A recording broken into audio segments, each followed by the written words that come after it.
So this is Q&A 3, and let's get straight into it, shall we? Canazar3 asks, if your significant other had to go on a diet because of a health reason, would I go on it with them to make it easier for them to stick to it? I guess it depends on what kind of diet they go on. Like, if they were to become a vegetarian because they had too much cholesterol or something in their blood, then I wouldn't be able to do it because I need to eat meat because I don't like much veg. So I wouldn't be able to do it then. But if it was like they had to eat less sugary things, then I guess I could do that if I liked them enough. But yeah, I guess it depends on what kind of diet they go on. I mean, just thinking of it, a simple answer would be no, I wouldn't.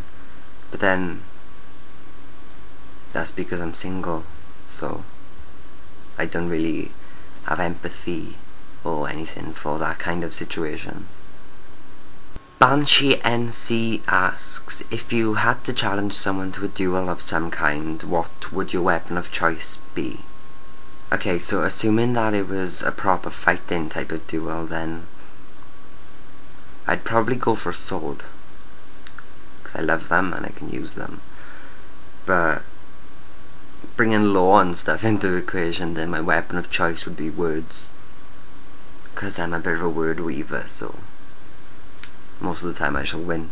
Mr. Owen Richards asks, Drew, could you please sing a song for us, because it would be nice to hear you sing? No. Gwynda1 asks, if you were to legalise murder for specific offences, as you mentioned, and she's referring to an older vlog, are there any offences that would warrant such a punishment, and how would that murder be carried out? I think, from my own opinion, so don't be like slating people or whatever, animal cruelty is a strong thing I hate. And for people that are cruel to animals, I would like them to be murdered, killed, in the same way as they treated their pet or animal. So if they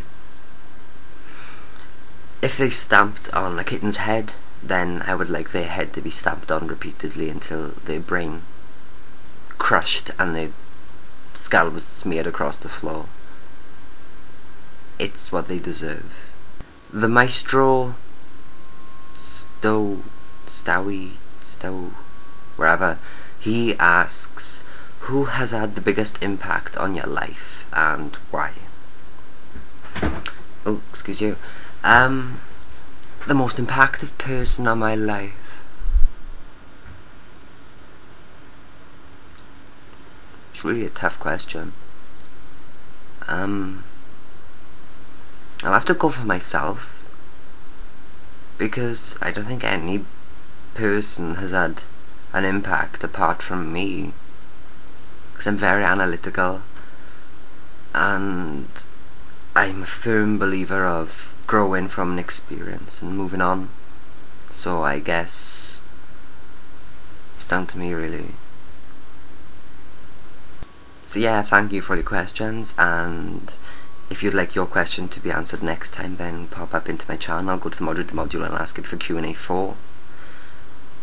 If you've asked a question which has been featured in either the first, second or third video, then you can ask another one, it doesn't matter. You can ask as many questions as you like.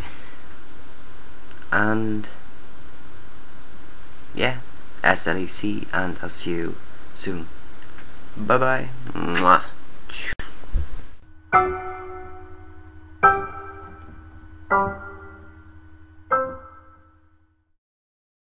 As I cannot be bothered to count how many questions I answered by specific people, then click on the links which will be somewhere around my face, and that will take you to their channel. Out of the people that did ask questions, I don't think any of them have videos. I'll check, and if they do, then I'm sorry, but I obviously don't watch them. But yeah, click, and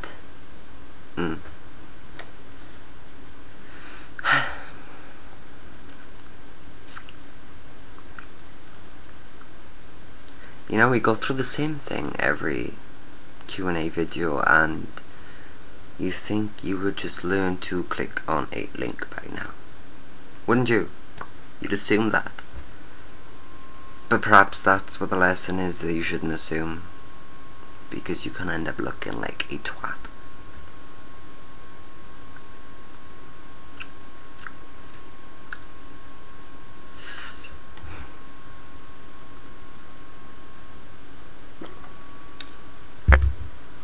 It's quite nice.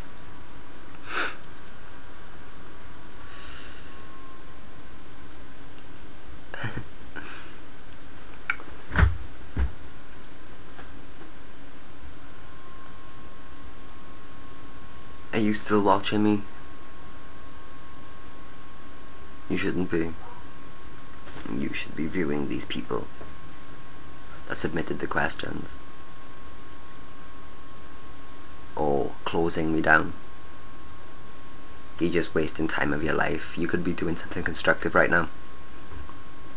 So could I suppose, but this is kind of constructive, so, you know.